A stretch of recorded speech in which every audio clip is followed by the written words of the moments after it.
Goeiedag almal, ek is Manie van Bloemfontein. Dit is vandag Sondag, die 8ste Maart 2026.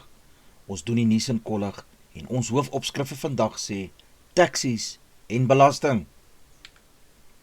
Nuushooftrekke vir vandag. Minister van Finansies se magte te veel. Taksies en belasting in 2026. Masiwa Lekota se begrafnis sal 'n staatsbegrafnis wees. Verskeie taksies in Nyanga brand. Vancouver Sevens word vandag gespeel.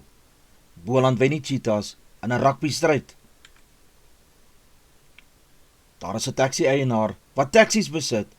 Hy het 'n werknemer, die taxibestuurder. Die taxibestuurder het ook 'n onderneming. Die geld wat oorbly nadat hy die taxi-eienaar vir die gebruik van hierdie taxi vir die dag betaal het, is syne. Die taxibestuurder moet ook aan die einde van die dag die taxi vol brandstof aan die eienaar terugbesorg.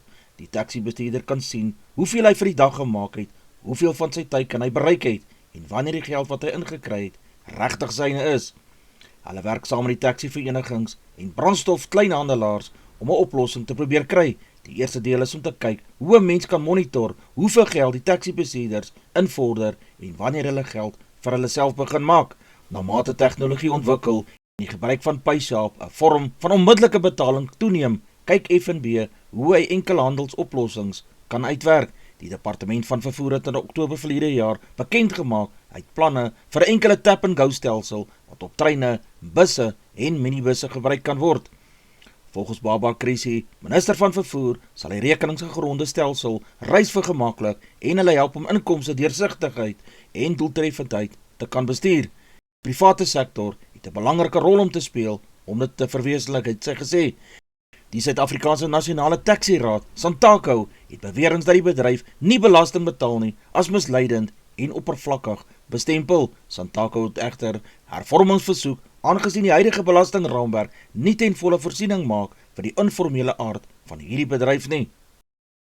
Die absolute mag wat ingevolge wet by die minister van Finansies lê om die koers van belasting op toegevoegde waarde BTW na goeddinke te verander is ongrondwetlik en ongeldig. Die regter sê die saak het belangrike vrae gestel oor die skeiding van die magte, die konstitusionele funksie van die belastingowerheid en die toelaatbare beperkings wat op die wetgewende gesag moet val. Die regters het gesê die wetgewing soos dit nou daarop staan plaas geen statutêre limiet op die omvang wat van die BTW verhoging af of verlaging mag wees wat die minister aankondig nie. Die kwessie is nie of die minister die geskikste persoon is om die belastingkoers vas te stel nie, maar of die grondwet die parlement toelaat om sy mag te delegeer en indien wel onder watter omstandighede. Die DA sê die beslissing bevestig dat net die parlement wat die mense van Suid-Afrika verteenwoordig oor 'n verandering van die BTW-koers mag besluit. 'n Staatsbegrafnis sal in Bloemfontein vir Masiwa Lekota koupleier gehou word. President Cyril Ramaphosa het bekend gemaak dat 'n spesiale kategorie 2 staatsbegrafnis op Saterdag 14 Maart in Bloemfontein vir Lekota gehou sal word. Hy beskryf Lekota as 'n patriot, vryheidsvegter, dienaar van die volk en iemand wie se lewensverhaal nou verweef was met die bevrydingsstryd en die verwesenliking van demokrasie. Die ANC sê in 'n verklaring uit 'n groot rol gespeel in die val van apartheid wat tot die demokratiese bestel in 1994 gelei het. Suid-Afrika huldig die nagedagtenis van 'n landgenoot wat 'n blywende stempel op die geskiedenis gedruk het, soos die Mahlengi Bengu, woordvoerder van die ANC.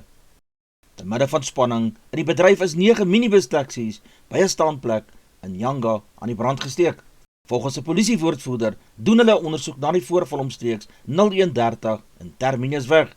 Hulle het ondersoek ingestel en 9 brandende taksies aangetref. Die polisielede het die brand- en reddingsdienste ook ontbied. Volgens die polisie is niemand in hierdie voorval beseer nie. Sommige lede van die verenigings maak op een inkomstebron staat en het nou hulle besighede verloor.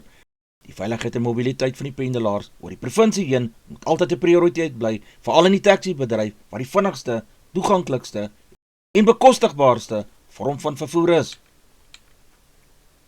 Die polisie in Brittanje het 4 mans in hegtenis geneem omdat hulle glo die Iranse intelligensiedienste gehelp het om mense en plekke dop te hou wat met die Joodse gemeenskap in Londen verbind word.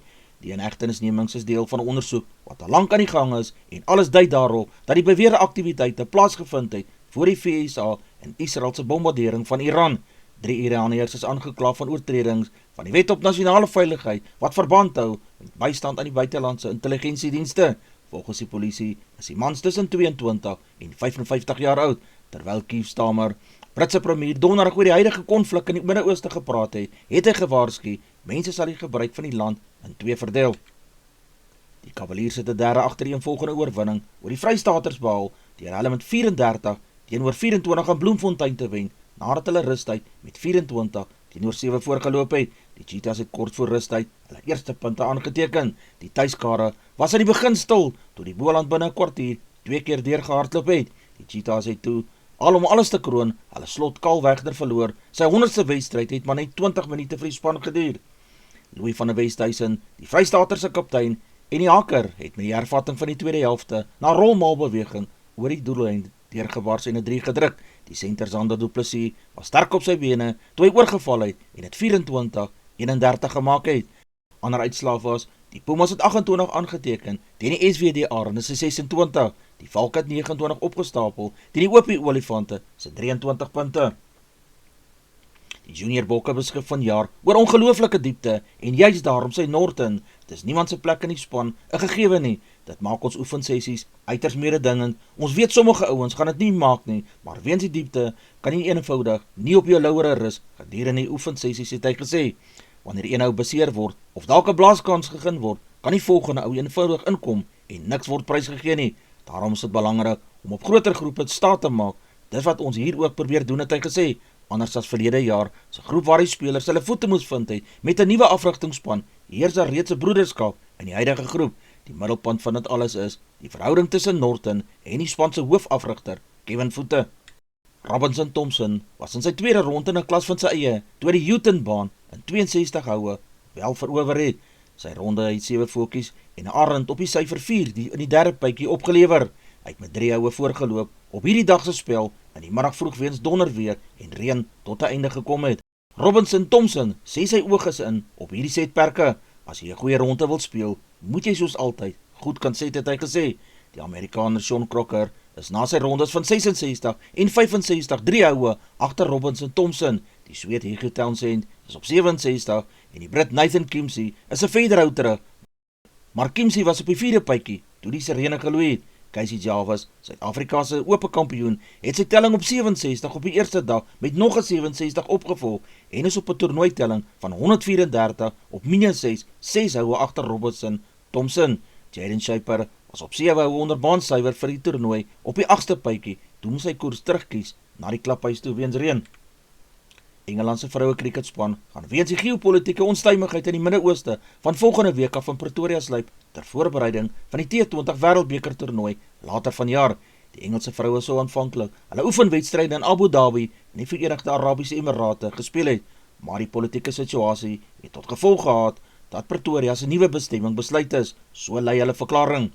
Benewens die Engelse vroue moes verskeie van die mansgraafskapspanne in Engeland en Wales ook hulle voorgenome voorseisoene toere na die Midde-Ooste gekanselleer het. 'n Hele paar van hulle gaan nou in Suid-Afrika kom saamtrek. Die oefenkamp gaan met die Tuks se hoë prestasiesentrum aangebied word. Matthew Beers, 3-malige kampioen in die 8-daagse skopwedren, het Tristan Nortje as sy nuwe spanmaat gekry nadat die Amerikaner Keegan Swenson onlangs 'n besering opgedoen het en 'n laat onttrekking was. Beers en Nortje sal die voorste span wees met Marco Joubert en Travis Steedmans as hulle ondersteuning, met Loot Goosen en Jaden Terlouw, wat ook deel van die plaaslike span is. Beers en Swenson het verlede jaar in die 12de plek klaar gemaak. Nortje en Joubert het die Suid-Afrikaners verlede jaar trots gemaak met 'n pyk algehele derde plek na die Switsers Nino Schurter en Filippo Colombo en Italië se Luca Breidel en Simone Avondetto. Die epiek begin op 15 Maart met die proloog op die Merendal landgoed buite Durbanville. Rassie Erasmus het die nuwe Springbok nalatingsprys ontvang en Siya Kolisi die gees van die 95 prys. Dis 'n verwysing na die bokke wat die Wêreldbeker toernooi in 1995 gewen het en ook 'n nuwe prys.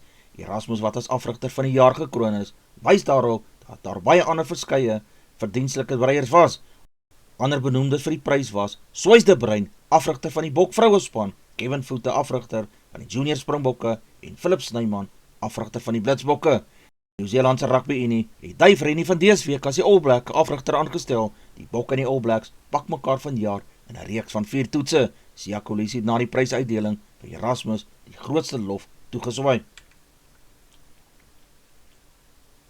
Die 6 nasies wedstryde wat plaasgevind het die naweek in die Aviva Stadium in Ierland, het Ierland 27 punte aangeteken teen Wales se 17 punte. Skotland het verras en 50 punte opgestapel teen Frankryk se 40 punte. En nog 'n wedstryd wat gespeel is, het Italië ook verras en gewen met 23 punte teenoor Engeland se 18 punte. In die 7's rugby wat die naweek plaasgevind het in Vancouver, het Australië se 7 span 17 aangeteken teen Argentinië se 15 punte. Nieu-Seeland het 10 aangeteken teen Spanje se 12 punte. Fiji se 7 span het 26 punte aangeteken teen Frankryk se 21 punte.